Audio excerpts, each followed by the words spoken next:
This podcast is sponsored by nobody. Hey dudes, welcome to Splat from the Past, the only 80s themed horror sci-fi show where things can get totally radical.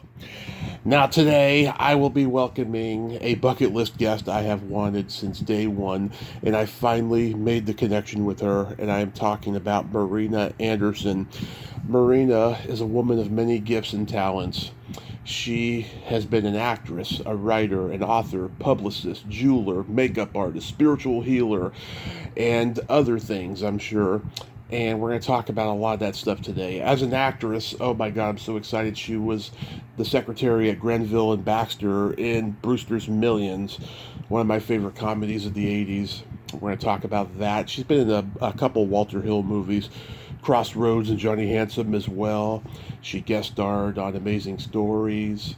It says that she was a writer's assistant on the Captain and Tennille variety show. I want to ask about that. And of course, she's had a very well publicized. She had a very well publicized marriage to David Carradine, and she was on Kung Fu: The Legend Continues with him a bunch of times in several B movies after that. And it's going to be a great conversation. Man, she's got her own jewelry line, the Flying Goddess jewelry line. She has her own PR firm, the Media Hound PR. And yeah, it's going to be a great conversation today. She's a woman with many, many layers of onion that's going to be peeled off today. And I just cannot wait. Oh, is the strike over yet? I hope so. I hope it's going to get there any day now. It's crazy. The more headlines I see about it, the more bad I feel for the actors. It's just an awful, awful situation. I hope it'll come to a head real, real fast. I hope so. So yeah, here is my interview with Marina Anderson. Hey Marina, welcome to the show. How are you today? Okay, how are you? I am fantastic. I can't tell you what a great honor this is. Thank you so much for taking the time today. Oh, that's so sweet. Thank you. Thank you for asking. My pleasure. So, going back in time, I know that your family has a long history in show business, so it was only natural you were going to follow suit to the path as well. Well, probably much to my parents' chagrin, I guess so. I kept pushing as a kid, and I just wouldn't let go. Yeah, you started acting and modeling at 13, right? I did, but as a kid, my first distinct recollection was my mother was a contract singer for Warner Brothers. Right. And she gave it up to have a family, raise a family, but she would sing, in various, clubs around town and with the Bill Chedney trio and whatnot. I mean, she was pretty well known, in San Fernando Valley and Los Angeles. And so she was doing a performance, and I remember it was like outdoors, and she was on stage singing, and there was applause, and I went up those steps, and I stood next to her, and I was like, I like this. Oh. I think I was like 4 years old. Wow. Was she the one that Warner Brothers would hire to overdub the actress who couldn't sing? No, she was more in, well, you know what, she probably had done that, but she didn't tell me who it was. Uh-huh. More in, like, the background, choir, chorus, and singing, and she sang opera and all that kind of stuff. So when they needed singers, and to record, they would have my mom and a group of other singers. Yeah. They did it all in those days. Yeah. But as far as anybody famous that she dubbed for, not that she told me about. Well, she was there at a magical time because when she was there, there was like Betty Davis, Errol Flynn, Ronald Reagan, Jimmy Cagney, Humphrey Bogart. Did she ever encounter those people or talk about them? Mario Lanza, he was a friend of the family. Oh, nice. My grandfather, her parents owned the first grocery liquor store on Ventura Boulevard in the San Fernando Valley. So all of Hollywood went there. They would make Italian sausages, and they back ordered for like months before the holidays. And they had stories about who would come in, Clark Gable, and all the Hollywood elite, and how Mickey Rooney ran up a tab and didn't pay my grandfather, and that was it for his credit. So, That's awesome. So, yeah. did you get involved in school plays and community theater? Oh yeah, definitely. Just school first, Right. and then community theater. Yeah, that was before it was available in school.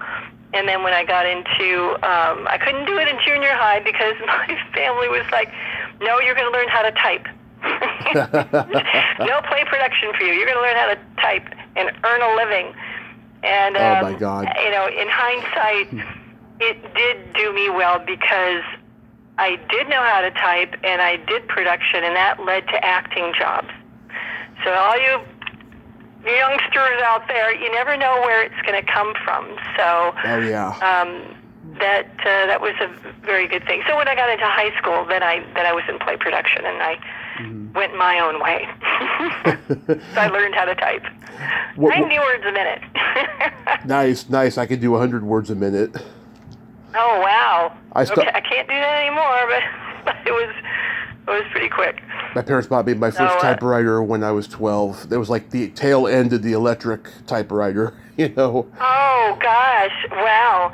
Yeah, no, we learned on the manuals. I was 90 on a manual typewriter before the electric. God, aging myself. But so when I got into high school, one of my friends was Lonnie O'Grady. Mm-hmm. And she was on the show 8 is Enough. Oh, yeah. And her mom was an agent. And she said, "Marina, I'll bring you over to meet my mom, Mary Grady." And Mary signed me up. And if anybody out there saw the movie Licorice Pizza, yeah, Mary Grady, the agent of the lead actor in that, who is based on Gary Getzman, producer, along with Tom Hanks, who went to Grand High School with me, so I know Gary from way back. That was all a true story based on him, and Mary Grady was his agent as well. Wow, that was my amazing. First agent at 16. I had my first agent. Yeah, everybody knew each other back then. Everybody hung out. It's so crazy how in hindsight they do. Now everyone's on the friggin' computers and the phones, and like everyone communicates that way. I know. And also at Grant High School was Robert Shields and Yarnell. Yeah. Primo pantomimist. And so I've known Robbie since high school as well. Wow. So there you go. What did you model for? Sears catalogs, stuff like that? I didn't do Sears catalog. It was very little of that kind of modeling because it was kind of boring. Remember Bullock's, they had live models during luncheons and stuff. They would have us, stroll through with, garb from the the department store fashion. It was fun, but my main thing was the acting. So I put more energy into that. What sparked your interest in majoring in art and journalism? Well, actually, because they did not have a drama major in high school at that time, my major was art. Drama was an elective, so I made sure I squeezed that in along with choir. And but art, I took jewelry making and photography and all that. And to this day, I make jewelry because of that training. So yeah. Yeah. Do you draw illustrations and paint pictures as a hobby or anything now? I was doing, I would say Grandma Moses style paintings for a long time, and I sold in galleries throughout Los Angeles. And that was really popular, like in the 70s into the 80s, and I got into watercolor. But I started because I wanted to do the acting and be available for auditions. I started a business called The Basket Lady, and I had hand-painted, decorated baskets. And there was only one other person who was doing it in all of LA, Orange County. It was the other woman, and we were rivals trying to get the accounts in Beverly Hills and whatnot. So, I mean, people like Goldie Hawn and Anne Margaret, and they would buy my baskets out of a couple of very elite stores in Beverly Hills. And that's where I sold some of my paintings as well. Wow. So that gave me the opportunity to go on auditions because I had my own business going. And there was, Yeah. you probably remember, there's a store called Oz, and I think they're still around somewhere. And I sold to them every Easter. They would buy my hand-painted Easter baskets. So it was a big thing. And then I faded that out, started doing makeup, and went back and forth between here and Canada to get my immigrancy, land of immigrancy, and then my citizenship. So other things fell by the wayside, and other things picked up, so I could earn a living. Yeah. Now, you've done a wide range of theater productions from Shakespeare to musicals. Is there anything that stands out in your mind that you're proud of? Oh, I love doing Company, the musical Company. They had some actors got sick or something, and they needed someone to fill in like within a week, and I learned that whole thing in a week, and I was on stage doing it, and I played Kathy, and it was just, it was the best time. I loved it. Yeah. That was crazy. If you draw the person that, we had this coordinated dance. It was just awesome. Loved it. Yeah, you even did My Fair Lady. Who did you play in that? Well, guess. The lead? The lead, of course. The Audrey Hepburn role? Mm-hmm. Yeah, I love one of my favorite musicals. It is mine too. We did it at my high school. Yeah? Yeah, I love My Fair Lady. So, how do you one of end my up... favorites, along with West Side Story, but I never did West Side Story, but it's one of my favorite musicals. Oh, mine too. Yeah, West Side Story. I love The Sound of Music. I mean, I'm a musical nerd. Yeah. I love musicals. So, how do you end up at the Captain Tennille variety show? I was a temp at NBC, and then I got a permanent position in network sales service. And this wonderful man, Frank Neumeister, who's no longer with us, but he hired me for that position.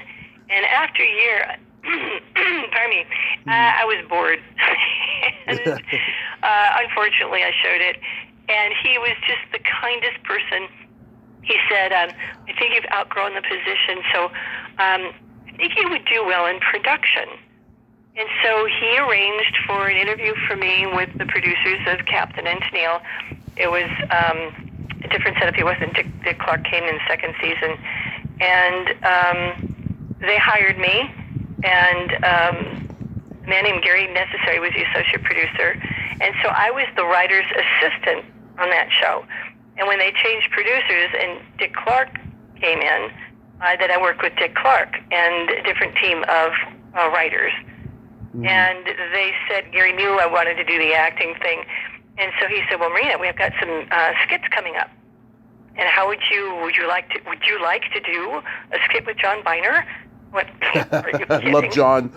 So they had me do several of them during the season, and that's how it was my entree into getting into AFTRA. Then after a certain period of time, you could automatically join SAG. And that's how I got into SAG, was through being a production writer's secretary. Yeah, did you become friends with many writers? Did you become friends with Tony and the Captain? Oh yes, they're wonderful people. I adored them both. They were just fabulous to everybody. Their crew, everybody. They were just wonderful, and with their vegan turkeys and everything. Yeah. They treated everybody well, and I met everybody on that show. Muhammad Ali, everybody who was a guest in that show, and I had an autograph book of which I will be selling at some point, with all those autographs and the directors of the show and everybody. So, yeah, it was a really cool experience. And my brother still has a chair that I had in my office at that time. It was all this really cool old wooden chair. Wow. My brother still has that. Yeah. So you're a hoarder. You like to hoard artifacts from your past. Not quite a hoarder, but that one chair I really loved. I actually had my desk for some time because when the show closed, I was like, "Hey, Marina, you want a desk?" Yeah, I can choose one. It's one of those things, right? So the little fringe benefits you get sometimes. in the business. Yeah, I've seen episodes of the show on YouTube, and just like all those variety Oh, shows back then, there were so many of them. They weren't high art, but like if you had charming personalities hosting and you had great hmm guest stars, they could be entertaining. And like yeah, I mean I saw the one with Penny Marshall and Jackie Gleason and Gabe Kaplan, Lawrence Hilton Jacobs. Yeah, I mean. God, it was an amazing time. I like. Too bad you can't do those kind of shows nowadays, because there's so many no egos now in kidding. show business. Yes, and just to be around and watch the pros, at the young age that I was, and just observe everything and to be around it was magical. It really was magical. So I love doing production. And then I got another writer's assistant job on Cagney and Lacey. Ah, yes, I've had Sharon Gless on. Sweet, sweet lady. And Oh, she's fabulous. So is Tyne, and they would have me run lines with both of them every once in a while. And it was in this old warehouse they converted over into, their police, department, and at one point, they shifted producers, and they brought in a whole different team of writers, and all the writers' assistants, including me, were canned. But they kept us within Orion, so then I went to Century City and temped for a lot of Metavoy and all those high echelon people, the brass. But my experience in Cagney and Lacey was incredible, and they said, Marina, we have an assistant position open to Barney Rosenzweig. mhm. And I said, I'm really bent on making a go at this, and I wouldn't be able to do that working full time at a desk. And they said, oh, okay, well, next season we'll have you in to audition. I thought, yeah, well, that's really sweet of you to say. Fast forward, they did. Yeah. They called me in to audition, and I got a co-star role, my first co-star role on the show. And you had curly 80s hair, which was so beautiful. I loved it. I did. Poof. Yeah. Poofy curls. You're the co-worker who's being questioned because your co-worker is like about to jump off a ledge. Right. Yeah. Right. Oh, you watched it. I've seen every episode since I was a kid. Like I can tell you any episode of Cagney and Lacey. Oh my God, I love the show too. I still have my jacket, only I went by Nina Penn in production, so my jacket has Nina Penn on it, but I still have my jacket. Beautiful satin. Nice. See, yeah. In 1977, you were in Martin Brest's first movie, Hot Tomorrows. Yes. That Yeah. was talk about watching, a star blossom. I mean, just explode. You could tell. He was wearing his cap, and I was one of the dancers, one of the main dancers. It was a tap routine, and Marty. They had was it Rolly Studios, I think. I remember the big scene where he had the crane, and he's up in the crane, sitting in the top of the megaphone and directing the Busby Berkeley type scene and everything. It was just awesome. And Hot Tomorrows, Hervé Villechaize and Ray Sharkey. Danny Elfman. Yeah, it was really good. So, and that's what he got his contract from, was from Hot Tomorrows. Was it like a thesis film or something for college? It was filmed for AFI. Oh, okay. Yeah, my friend Terry Bolo, she dated Marty around that time. Oh, okay. And that's how I met Amy Heckerling. Yes. And she did her first film. And I was in that with, is it Glenys O'Connor, is her name? Glenys O'Connor, yeah. Yes. And that's how Amy got launched, was from her AFI project. And then she did Fast Times at Ridgemont High next. Yeah. So very privileged to be a part of all that. I'm smiling. So I was 3 years old when the first time I saw Brewster's Millions, and it's been one of my favorite comedies since then. My dad and I still watch it and quote it all the time.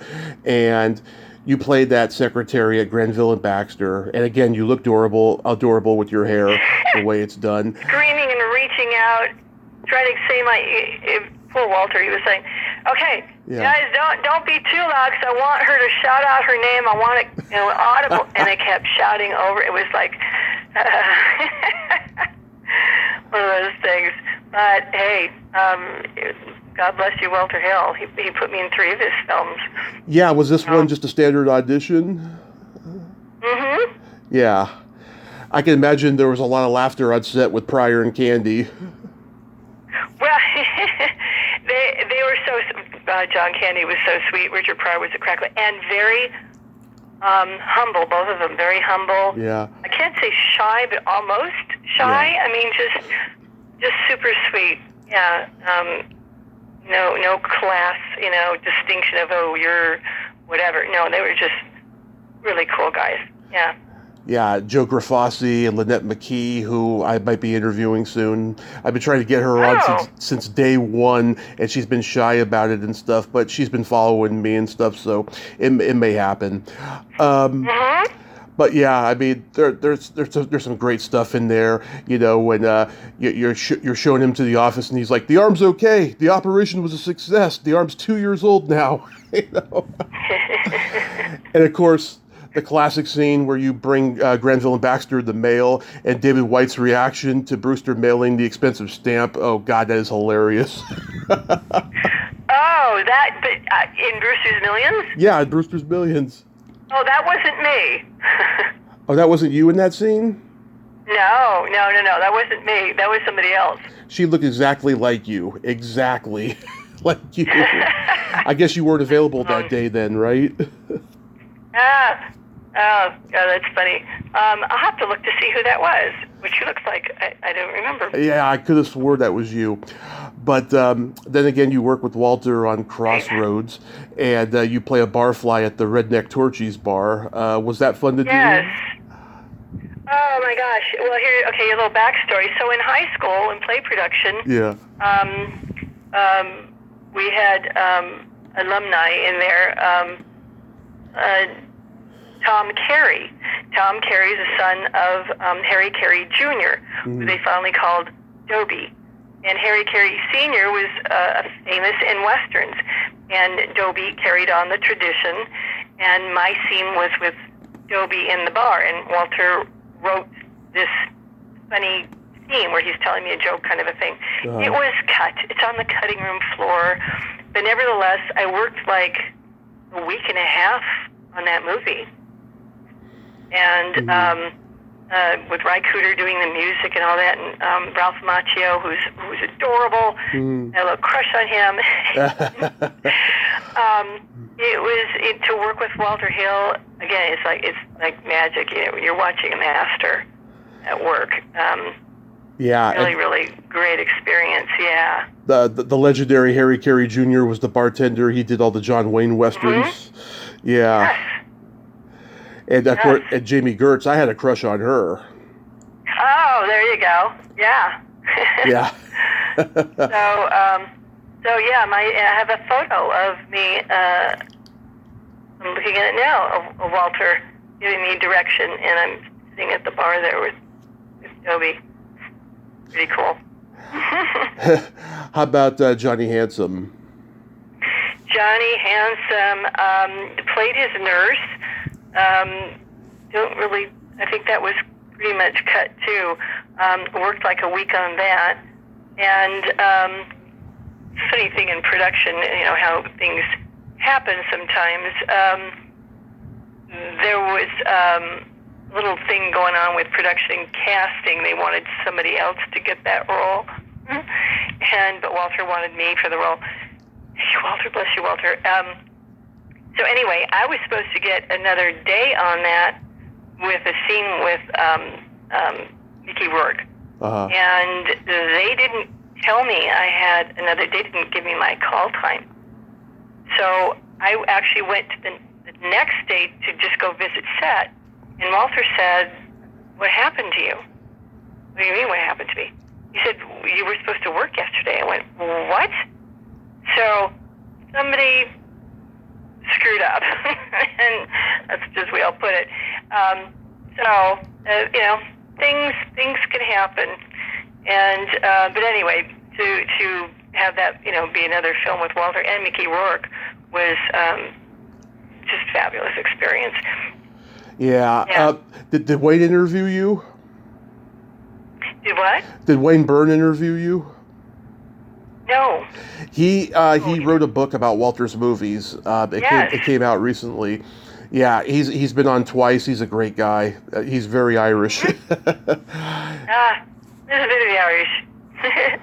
I love. No, I didn't interview for the book or anything, but I heard it's an incredible book. So yeah, I love Walter's movies. It just he just the way he visually stylizes his movies and makes them so fairy tale like, and they look like something of the past. They're just like, you can tell he loves movies. That guy.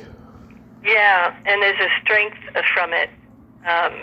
From his direction. And he's a gem. He's very loyal to people who work with him, and it's just a mensch, I guess you'd say. He likes to work with the same people over and over again, that's for sure.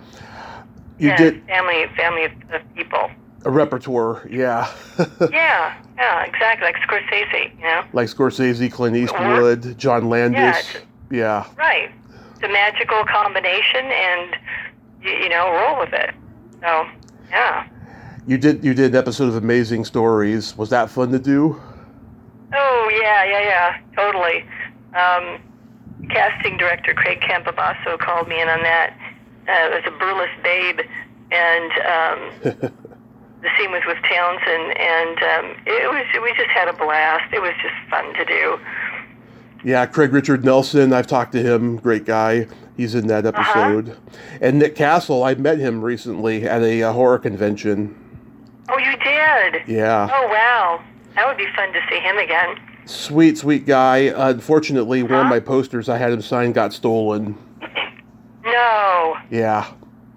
Fortunately, it was the brand new one. It wasn't the one that already had a signature on it. I got that one, thank God. But the one that I had just bought, I was so angry. I was really angry. Yeah, I left it on the table and someone took it. Oh, well, bad karma on them. Bad karma on them. It all comes around. It'll kick them in the ass. Exactly. Tropical heat. Not rightfully theirs. Bad tisk. Tropical Heat. How about guest starring on that? Well, Tropical Heat, then they also named it Sweating Bullets, right. Which market they were distributing it, and actually it's an interesting industry story. I auditioned for that for the executive producer, and I didn't get the role I had auditioned for, but he said, we're going to write you in. I went, okay, great. So they wrote me a part. It was a funny part, and flew over with him and a couple of the writers, I remember, over to Puerto Vallarta, where it was filmed. And Mario Azzopardi was the director of that particular show, which I thought is where that particular scene was going to be in. And long story short, there was a misunderstanding between that producer and myself, of which I declined on something. And so fast forward, my scene wasn't in that particular show. It ended up in another of their shows, and I did not get screen credit. I finally, after, 5 years, was able to get the video of it, and I went, well, what is this? That's not Mario's show. That is this other director's show. Why is this in here? And I'm looking for the credits, and I'm going, where is my name? Yeah. So that's showbiz, friends. Which is why we're in a strike right now. Yeah, well, yeah. Now, if I had $1, we had the We Too or Me Too at that point. Yeah. Yeah. Just awful. Yeah. I recently became aware of this movie because a Simpsons episode I love is based on it. It's called 32 Short Films About Glenn Gould. Oh, The Simpsons did one on that? Seriously? In 1996, it was called 22 Short Films About Springfield. I've got to see that. Yeah, it's hilarious. It's hilarious. His mother in that. Oh my gosh. Yeah. I have to watch that. Francois Girard, the director of that, they won like Oscars, the Canadian Oscars for that movie. Mm-hmm. And again, I auditioned for a entirely different role, but he liked what I said in it because it was an improv. It was no dialogue. It was totally improv. Like, tell me about your dreams or something. Remember, it had to do with dreams. And so I didn't get the job of the reporter because it turned out that was a very much older character with cigarettes or something. And he cast me as the mom of this young girl who was learning to play piano. And even though I didn't have lines, it was a lovely spot. And I'm in that award-winning film. So, and talk about talent. Oh my gosh, the guy was just amazing, and incredible experience. Again, I just had wonderful time with that. Now, I know you wrote a whole book about your marriage to David Carradine, but I'm curious to know when you would work with him on Kung Fu: The Legend Continues or the movies and stuff. What was he like on set? Was he very focused and methody in his way of concentrating? Depends what year you're talking about. If you're talking about after 1996, when he got sober, it was a different thing. In Canada, and he was all very, blatant about it publicly, and it's in my book. David was a quart and a half of vodka a day. Yeah. And that was the problem. The wife who he was married to before had the same problem. I came into the picture as a friend. I'm going to backtrack history here. When I was in Valley College, one of my friends was Ed Begley Jr., Love him. Michael Richards. They were a few years older, but they were at Valley College pretty much the same time I was just coming into Valley College. And my boyfriend at the time had a roommate, and that roommate's girlfriend was Gail Jensen. Yeah. Gail Jensen eventually became his wife number 3. I was wife number 4. Went on to wife number 5. So I somewhat knew Gail from Valley College. Mm-hmm. So I'm going to skip over a lot. But fast forward to Canada, I'm doing a guest star role on Kung Fu: Legend Continues, and Gail is there, and she's, oh my God, Marina, oh, Valley College, and Mikasa Tsukasa. So I knew them both as friends. I would hang out at their house all the time. They would have parties and whatnot, and so I knew them both as good friends. And then fast forward, their marriage falls apart, and I get into a thing of, oh, I can help him. I can fix this. And so I had the privilege of working with David on the show, like 4 different episodes. They had me back doing different roles. He could hit his marks. He had a photographic memory. He had no problem with doing the show, except he would always be notoriously late. And some of it with good reason, because he was maybe upset about something. So to punish maybe or teach them a lesson, he would come in later so he wouldn't sit in his dressing room waiting. He would be doing his music or something what he felt was constructive. So I'm skipping over so much. Yeah. So fast forward when we moved to back to Los Angeles. Sorry. It's okay. Hold on.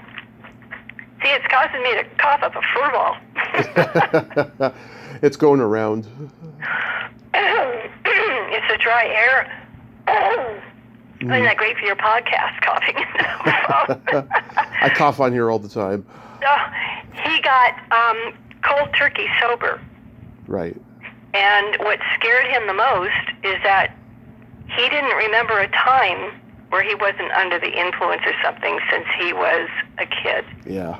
So it really scared him. And he felt very insecure. But it was a very exciting time for him. So everything was like brand new. So he was like a kid in the candy store again. And he was having the time of his life, basically. There were indie films galore. Then he would score like a really cool film like Last Stand to Save a River with Keith and his brother Robert and Tom Selleck, needless to say, the main star of that whole thing. And he was like reborn. So he was very dependable, on time, but I did help with that considerably because he would get sidetracked. And what I didn't find out until after I wrote my book and talked with Dr. Drew Pinsky, that part of the problems he was having, we were having, was that he was probably taking opiates. Yeah. Because he went cold turkey with the alcohol, and he was not able to do that before. So, he did what he did, whatever, but he's an incredible performer. I always felt that he never really got the proper kudos for his acting ability. I agree. I still feel that way. But there was a trust issue with the industry because of his notorious behavior. You go back to Laurel Canyon and walking naked through the canyon and all that during the Barbara Hershey days. And he built quite a reputation for himself. And it was what it was. But that was part of my mission, was to repair that. And I accomplished that because when we first moved in together in 1995 at the Toronto Film Festival, and I knew he was still drinking at that point. It wasn't until January of 1996 that he went to the sober end of it. We were at a party that was the Bistro 990, and Drew Barrymore was there, and he had a nice little chat with Drew Barrymore, because the family knew each other through her brother and whatnot. And we were just the day before talking about how Quentin Tarantino resurrected careers. And so we're talking at the party, and I catch a glimpse of this guy walking through the door, and it was Quentin. And I'm like, David, it's Quentin Tarantino. And he was just like dumbfounded. He was like, oh my God. I said, well, we got to talk to him. He goes, I'm not going to go up to him. I said, you got to be kidding. You're kidding me, right? He said, no, I can't go up to him. Well, if you don't go up to him, I will. We're not going to pass up this opportunity. You don't know how long he's going to be at the party, blah, blah, blah. So I march over to Quentin, and he had started up a conversation with somebody. And I'm standing there trying to wait for a little, entree there. And he kept glancing at me, and he finally locked eyes. And I went, I hate to interrupt you, but my boyfriend over there, he would really love to meet you, and I have a feeling you might want to meet him. And he's like looking me up and down. He goes, oh yeah, who's your boyfriend? And I said, David Carradine. And his eyes just like bugged out of his sockets.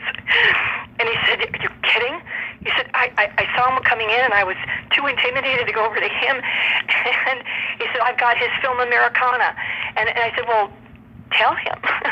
So he excused himself from the conversation, and I literally had his hand, and I walked him over to David, and it was like a 20-minute love fest. They're talking film, and they're talking acting, and blah, blah, blah. It was awesome. Yeah. So Quentin said, look, I've got to, move on. I've got another thing to go to. And I said to David, I said, well, how about lunch? And David's looking at me like, brilliant. And Quentin said, when? And I said, are you available tomorrow? And he goes, yeah. And so we arranged for lunch the next day at the Alexander's Bar at the Sutton Place Hotel, where David serenaded him for 2 hours on the piano in conversation, trying to impress Quentin that, hey, cast me kind of thing. Mm-hmm. And at that point, Quentin said, "Hey, look, David, I adore you, love you, and all that, but I'll be quite frank with you. You know, you're drinking. You know, it's kind of a problem." And I said, "No, he hits his marks. He's a photographic memory. Like there's no problems." But we could tell he wasn't quite convinced. So after David gets sober, I was constantly like bombarding his office, like, "David's doing this project, and he's still sober, and blah blah blah blah." For 6 years, I did that. Wow. So in between, one of David's stepbrothers, Michael Bowen, Yeah. did the movie Magnolia. Valley Girl, I know him from and Night of the Comet and all that stuff. Yeah. Yeah. So at a cast party that Michael Bowen was also invited to was Jackie Brown, Mm-hmm. I believe. And of course Quentin is there, and David's there. And in between, you know, David was really ticked off that he cast Forrester in one of those main roles. Oh yeah. The other movie, and Robert Forster. and he was ticked off. You know, he was hurt. His feelings were because Quentin said, "I want to work with you, and we're gonna," and it didn't happen. So we're chit chatting with Quentin, and David excused himself to go get a Coca-Cola, and I'm standing there with Quentin, and Quentin goes, "Is he pissed at me?" And I said, "Well, kind of." He said, he's just disappointed that you didn't cast him in that film, in your last film. And he said, no, I don't want to cast him in just anything. I want to cast him in the right thing. Yeah. And so when David came back, that's what he told David. And, you know, he could tell he was sober and everything. And so, okay, fast forward, Warren Beatty falls out. Yeah. We're in the middle of our divorce, and nevertheless, there's insert David. He kept his promise. Yeah. I saw the first Kill Bill in the theater, and I just was just, oh my God, taken aback about how amazing it was. You know, I was like, wow, Tarantino made this because it had so much more fighting and effects in it than he ever had. You know. Well, I read I can't say it was the original script, but the script that I thought Warren Beatty was going to do, and it was very, in my mind, very different. Mm-hmm. So I think it was catered somewhat to David. I would love to ask him about that for sure, to include more of the martial arts end of it versus the cool, like James Bondish kind of feel that I thought was the character. And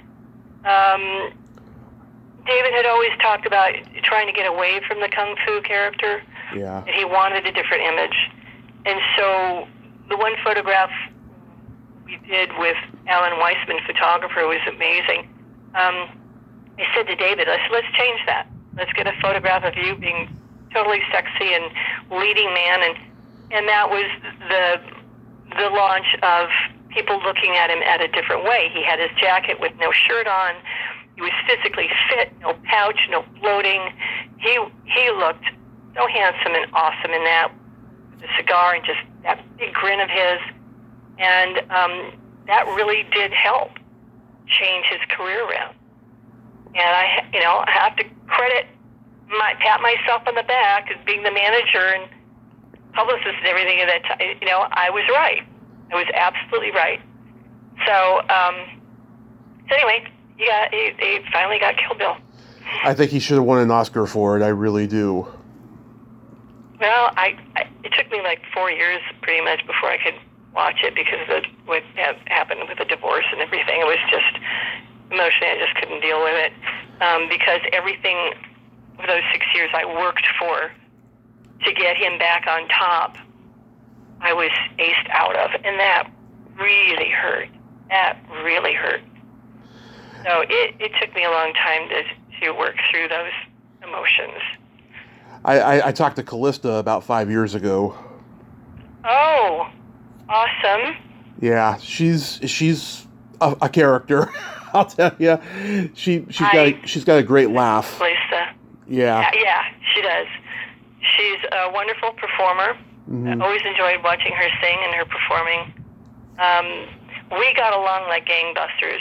We were like sisters. Yeah. We had a lot in common. And, but when we separated, the family kind of fell by the wayside. And I lost another family. Because all the brothers were my brothers, and I've met Bobby. He's a great guy. Yes. Adore Bobby. I was really close with him, and now they're divorced, Edie and their 2 kids. It was, Auntie Marina, and that's all gone. So sad. Yeah, I remember seeing you and David on the Howard Stern show when I was like 12 or something. Yeah, was that fun? Howard Stern. I liked him. Yeah.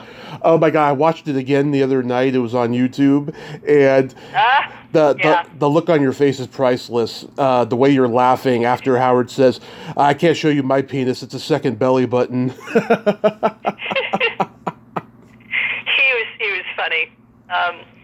Very, very kind guy. I think I liked his interview. I liked his questions that he asked David. And David was, at that point, we were pacing his drinking.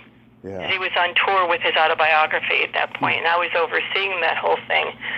And the publisher didn't want him to do a tour, but when they found Miss Teetotaler here was in charge, they arranged for a national tour for him. And I really liked that interview that Howard did with David. Yeah, it was so funny, and just the way David was quick with comebacks and sarcasm was just so great. Yeah, David's brilliant. I mean, he's had a genius mind for all the things that he did, not just halfway, but did really well, professionally well, instruments and writing, composing, and you name it. I mean, the guy was just so multi-talented. It was unreal. How did you come he had his demons. Yeah. How did you come to lend your feet to that Desperate Housewives episode? Well, after the divorce, I had no income. The people think, oh, well, you must have gotten a lot for it. No, I didn't. Didn't get hardly anything from the divorce people. It doesn't always go that way. Because things are arranged prior and so forth and so on. And so I was forced to start over with everything. So my collie, I knew that people work with their dogs. I didn't want to work and leave my dog at home. So I registered my collie, Lulu, who was daughter to Lassie 8, for real. Her brother Lassie 9 was from the same litter as my girl Lulu.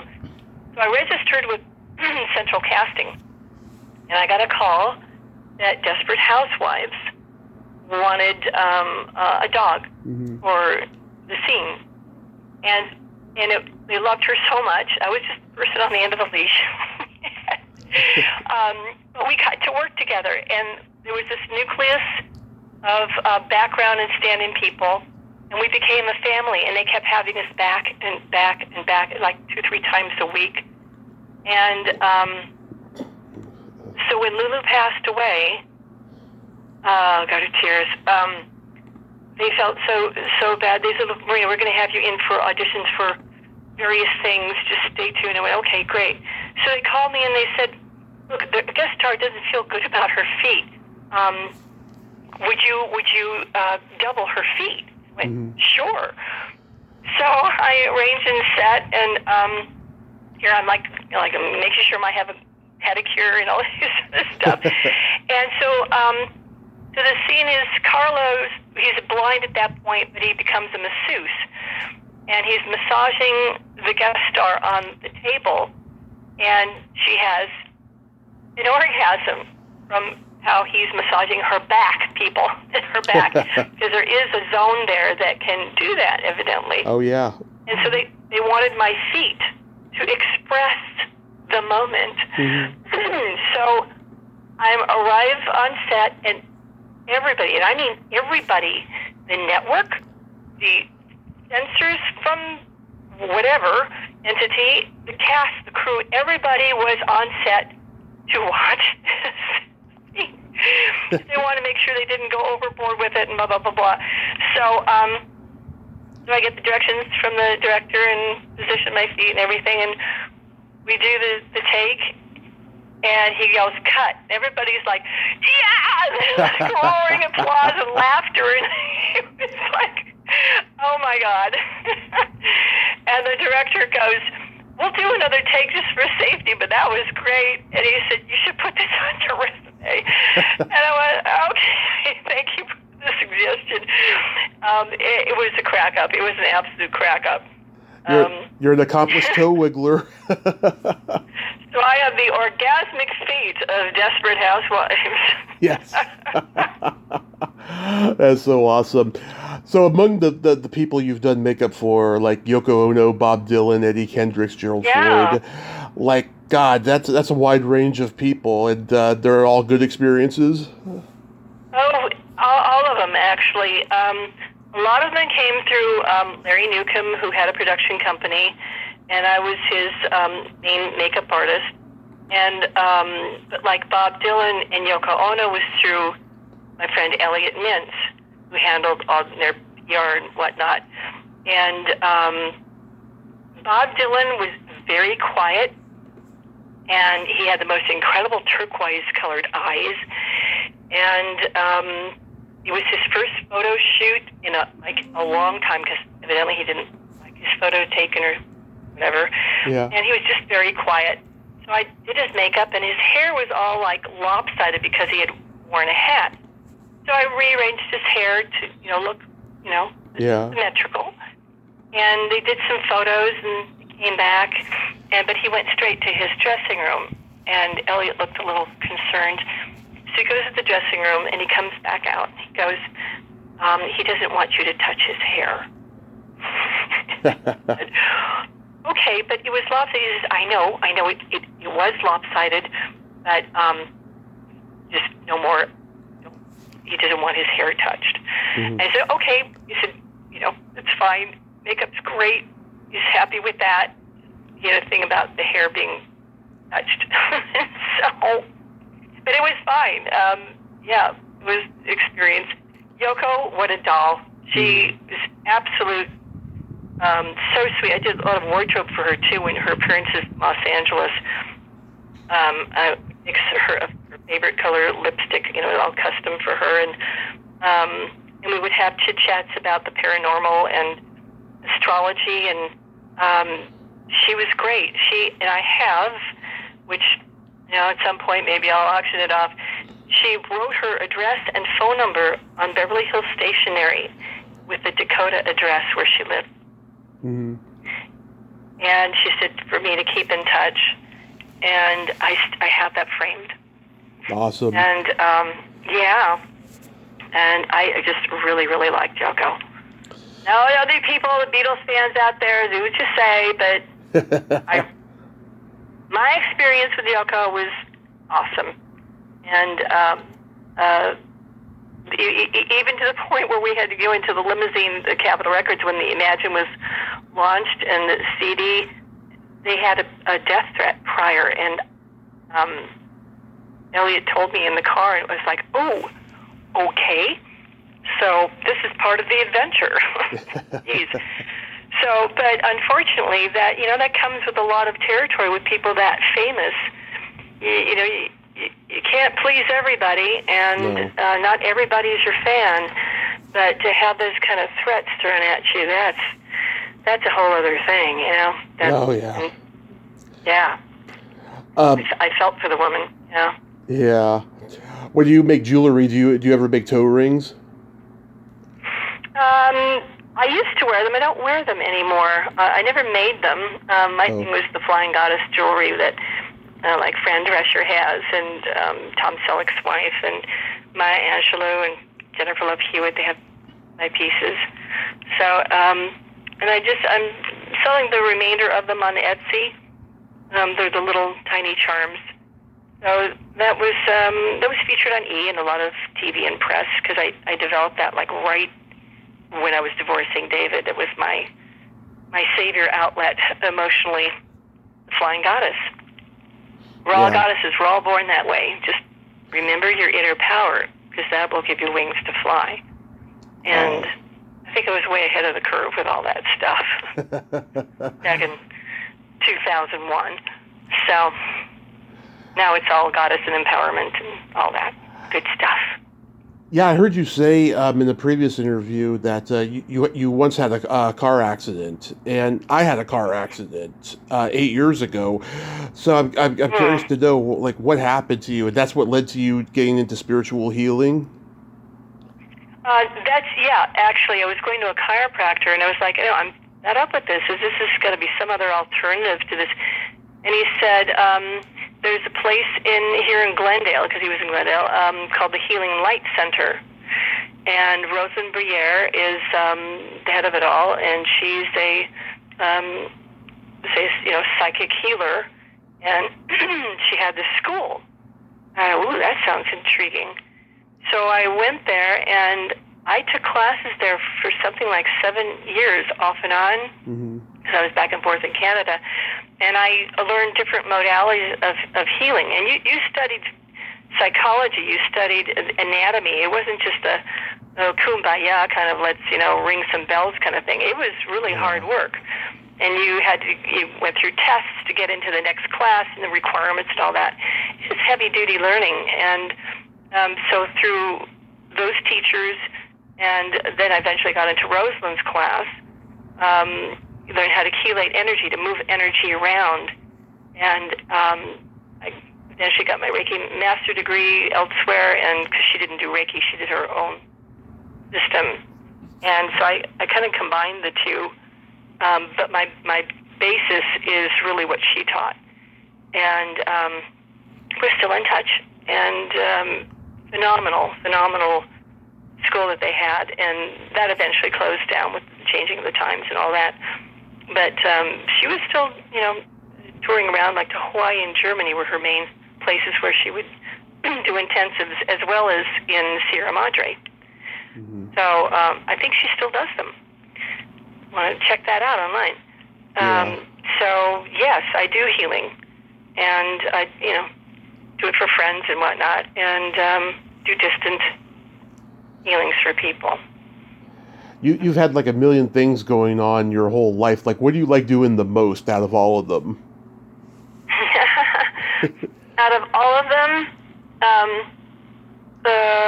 probably the acting. But then again, I got into writing children's stories for children's picture books, and I finished my one book based on my collie Lulu, and I'm just going to start to get that out to agents and see if a publisher will take it on.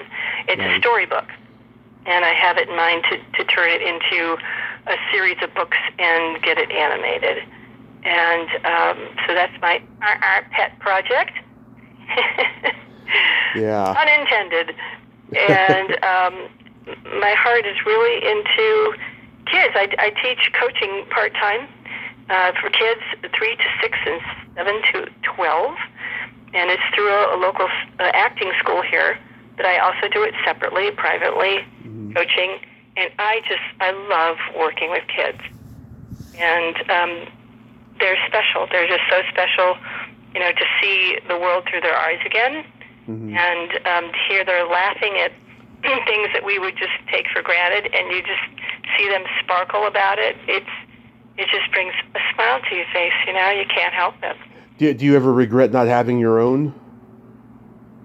Oh, it's not like we didn't want or to have our own. I wrote about that intensively in my book. No, we tried. What we found out, it was nothing wrong with David, and there was nothing wrong with me.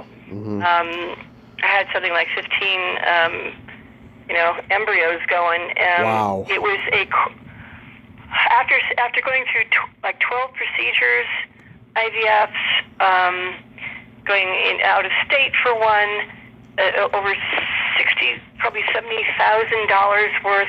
We finally get to one infertility doctor who said, "Have you ever had a cross-match test? $150 test." "No, what's that?" Well, it checks to see if you're compatible with the bands, blah, blah, blah, in very kind of technical doctor talk. Okay, well, let's do it. It's a blood test. Sends it off, comes back. That is your problem. It's across, the bands are too similar, so it creates a rejection factor. So what do you do about that? Well, he turned it on to this special program Dr. Bronte Stone was doing, and where they inject leukocytes and they try to get your antibodies in me, the woman, female, up enough so that it doesn't reject. It was still experimental at the time. We tried it, it got the levels up. It didn't work for us. Mm-hmm. And by the time the marriage was falling apart, and so that went by the wayside because I felt it wouldn't be fair to try and raise a kid on my own, and because it's a real financial stress. I totally admire people raising kids on their own, single family parents. And then that program fizzled out because the FDA wanted to turn the donor meaning probably the male, into a drug. They wanted to label it a drug so that the FDA could get involved, and that didn't go through. And I had a laugh at it, actually, because David would love to have been called a drug. Yeah. Yeah, sounds like it. Carotene, the drug. So that whole program went by the wayside, and that's sad. It is. So hopefully, it's some other lab. They're doing something else to deal with that. Hopefully, yeah. Fingers and toes crossed on that. Now, I'm sure you get asked this all the time. Why have you changed your name so many times? Well, first marriage, then divorce. Yeah. Then marriage, then divorce. And I went by Nina Penn for years. Uh-huh. And when I got my landed immigrantcy through husband number two's parents, director Michael Anderson, who is famous for the Dam Busters and mega films, they sponsored us to do our landed immigrancy in Canada. My AKA was not on the papers, so I was known in Canada as Marina Anderson because I was married to Michael Anderson Jr. Mm-hmm. So I dropped Nina Penn, became Marina Anderson when I came back officially for the acting. I thought, too many times to change the name. We divorced. Then when I married David, it was Marina Carradine. Mm-hmm. And after we divorced, I didn't want to use the Carradine name anymore. I didn't want that energy carried with me. Yeah. So I completely changed my name to Coco Dieste. It was a total knee-jerk reaction. Just new me, divorce, new slate, that's it. And so I chose a family name, Dieste, Villa Dieste, is after my ancestors and whatnot. So I used that for a long time. And then I felt, I'm never really comfortable used to this name. I'm really Marina. Yeah. And I'm going back to that. And I just changed it back to Marina Anderson. Yeah, I like Marina Anderson better, to be honest with you. Thank you. I do too. Yes. So I'm sticking with that. With the exception of my kid books, I am going to use a different pseudonym for my kid books because I do want to separate that out from the book that I have with David. Are you going to use Stephen King? Yeah. Because he always uses synonyms. What's really kind of disconcerting but funny is there is a Marina Anderson author of all those erotic books. Oh, yes. Her name, yes, but that's her pseudonym. Her real name is Margaret Bingley. Uh-huh. I tracked her down. She lives in the UK, and we had a lovely conversation. She said, I'm so sorry for the inconvenience. She said, but I can't, change it. My publisher has it all. I said, no, I'll just put a disclaimer on my website. But it was really nice to connect with her and to find that she just made up the name because she liked both names and she put them together. There's a Tommy Kovac that I always get mistaken for, who's a graphic artist, and it's easy to think I'm him because he's obviously into horror with the kind of things he draws, and I make no qualms about loving horror, but it's not me. I wish I could draw. I can't draw worth a shit. Well, I wish I had her royalties from her books. Oh, that hasn't happened for me, but I totally get what you're saying. So real quick, Yeah. we got to play by Secret Silly game. This is Okay. a series of silly slumber party questions, no win or lose, it's just pure fun. And how the game works is I ask you the question, you answer it, then you ask me that exact same question and I answer it, and feel free to comment on the answers because they might be funny. Oh dear. Okay. Short-term memory pop quiz. Go ahead. It's easy. Marina, are you ticklish? Am I ticklish? Yeah. Yes, I am ticklish. Tell me, are you ticklish? Oh, yes. And if you tickle me without warning, I might hit you in the groin. Out of reflex. Is your belly button an innie or an outie? My belly button is an innie, and it's pierced. I've seen it pierced, yes. And that's a piercing I got with David, my one and only piercing that I allowed David to do with me. Is your belly button an outie or an innie? It's an innie. All right. What color are your toenails painted? Actually, I do not have my toenails painted at the moment. I'm giving them a breather. Nice. What color are your toenails painted? Right now they're not, but last time they were purple lavender. Oh, wow. That's a good color. Yeah, I like to go I elaborate. painted mine white. Oh, white's good, yeah. What would you say is your best personality trait? I think my best personality trait is I'm fun when I'm in a good mood. Like today? Yeah. What's your best personality trait? Well, being that I'm a Gemini, I have empathy and I have no filter. Ah, okay. That could be good and that could be not so good. Yeah. If you could have anything named after you, what would it be? If I could have anything named after me, it would be an animal rescue organization. Oh. If you could have anything named after you, what would it be? A vibrator. I gotta be honest. Oh, dear. The Tommy Chatsy. And then my favorite question, is there a stinky smell that just makes you gag? A stinky smell that makes me gag. Probably somebody's when they vomited. Oh, that's bad. Yeah. Yeah. That's a gagger. Yeah. What stinky smell is a gag for you? Either farts or feet. Oh, okay. Those are pretty bad too. They're pretty bad.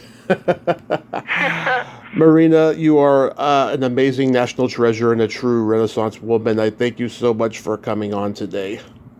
Thank you. That was fun. I enjoyed it.